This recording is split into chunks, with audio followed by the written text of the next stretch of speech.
All right, when we ended part one, we were talking about what a mill does. So I'm going to kind of review here just to make sure as we go, and we're going to go a little deeper into what the mill is used for now. All right, so we talked first. One of the main operations of a mill is face milling. You've had some experience now with actually running the machine, doing a face milling procedure. We've talked about peripheral cutting. We haven't really done that yet, well, unless depending on where you're at with your class, but we talk about how that is used to cut around the outside edges of a part. So, of course, operation 3 and 4 are what we refer to as either step milling or slotting.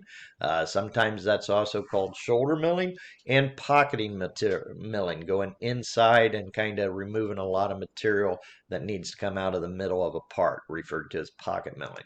So, and we mentioned how these are combinations in most cases as we use the cutting tool that we're needing to use. Now, we also mentioned about plunging to depth, and you should be aware now of the difference between center cutting tools, like we see here with this end mill on the left, and a non-center cutting tool.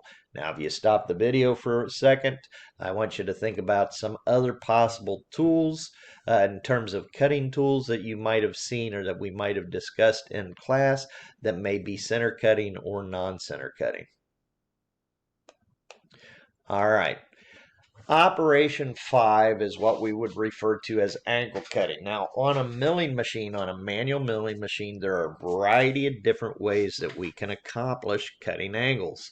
So, and that kind of goes the same way on a CNC machine, but in general, the manual machines are probably using different methods here.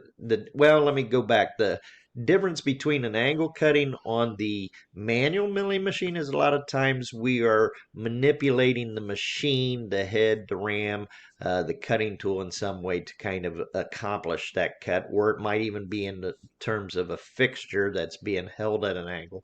Whereas in the CNC machine, we're not often really using and tilting different parts, although we might be.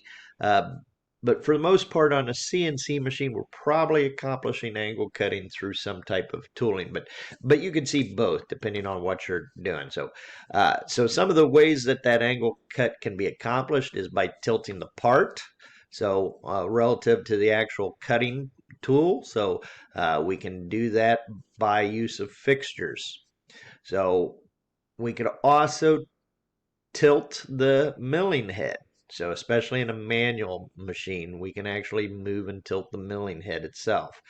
We might use a cutter with that angle ground on it, or if we're talking about inserted mills, sometimes this type of, if we're putting a chamfer on a part, oftentimes the actual shape of the cutter is there spelled out with the exact angle that's needed. So, and of course, in the case of a CNC machine, we can move both axes at the same time to kind of accomplish that as well. So Operation 5 would be angle cutting. When we talk about Operation 6, we're talking about forming. So now this is a way to kind of create radii on a corner or other complex shapes that might need to be come about. In general, there's some type of a form cutter that has a special shape ground into it. And it's that shape that we use with the form cutter to actually generate that particular feature on the part. This is mostly done on manual machines. I don't know that I agree with that on this point. So, if we're talking about putting radiuses on the edge or corner of a part, that can be accomplished on a CNC machine just as easily as it can be on a manual machine, using what we call a radius cutting in mill as well. So you'll see that in forming applications as well. Operation 7, drilling. One of the nice things about the milling machine is it saves us having to go over and put it onto a drill press and drill secondary holes. So oftentimes we can mill and then drill at the same time once we establish our datum position and what we need to be doing with that. We can use different drill bits. And then, of course, all of the hole making applications that we would have and be able to use on the drill press are also things that we would have and use here on the milling machine as well. So we have to kind of identify types of tooling that are used for different types of holes that we go into. And of course, we've talked a little bit about that, or in the application of the drill press. It's the same thing here on the mill. All right. If we're talking about operation 8 here is what we're talking about boring. Now, boring a hole is a much, much more precise hole than just a through hole or clearance hole. So we've got a very tight tolerance. Maybe we want to hold a special side so we can push a dowel pin or something in terms of setting up a jig or fixture and locating holes. So we really need a tight tolerance on the actual hole diameter size. Or it might be for location. If we have a tight tolerance on a location, we're going to use a boring head or a boring bar and kind of go in and make sure that we have boring. So the key takeaway here with boring on a CNC mill, if we need to hold both hole size and location, positional accuracy of a hole on a part, then the best way for us to achieve that is by boring that hole out. All right, here's just an example of a typical boring head so that you can see. So you've got a micrometer adjustment for the boring bar. There's generally boring bars that go in there. It kind of sits as an offset. This slides out and then you can bore a really tight, precise hole. All right, operation 9 is what we refer to as arbor cutters, or an arbor cutter works. Now this is often used more on a horizontal mill than it is on vertical mill, but there are times where we can cut slots and use an arbor cutter on a vertical mill as well. So we'll go over a couple of these different types so you can kind of get an idea and see what this is all talking all about there as well. Here's an example of some stub and long arbors. So I talked and mentioned about the horizontal mill a little bit in the past. This is what we refer to as gang or straddle milling.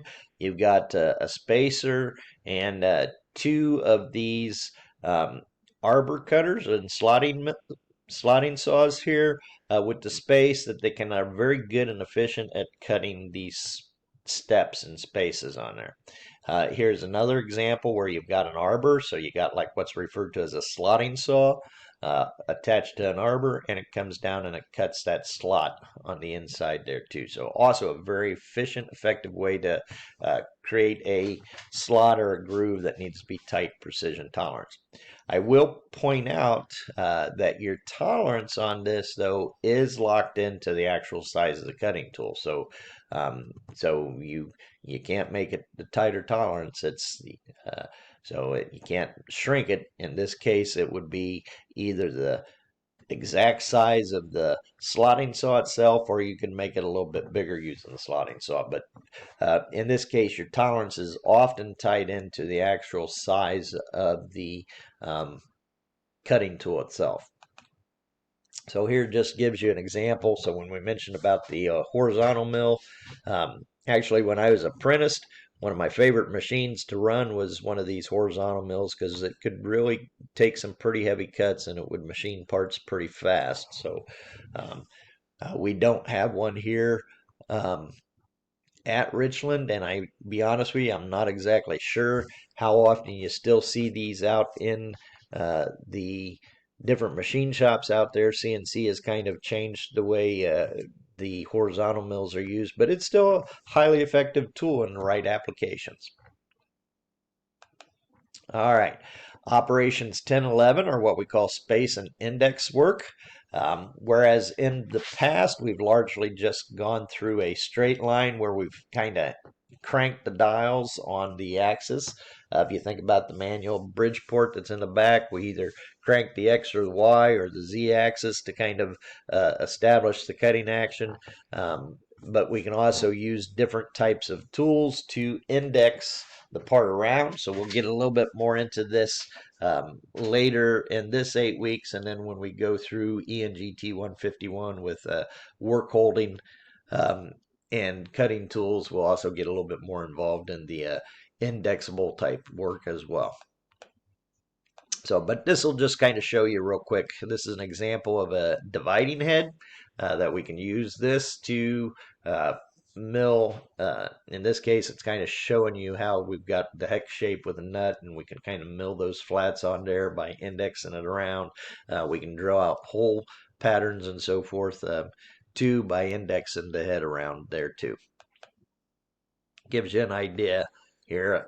These are pretty advanced setup. A lot of times the dividing head is still a useful tool on the manual machine, but a lot of times on the CNC machines, these have been kind of uh, gone by the wayside because we have other better tooling to use on a CNC machine.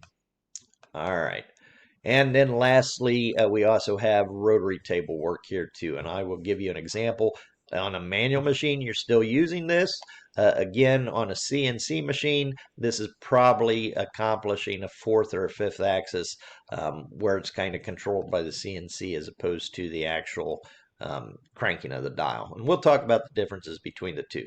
So I'm going to stop right there with this part as you go through. So go back and review. You now see all 12 operations that we can do on a milling machine.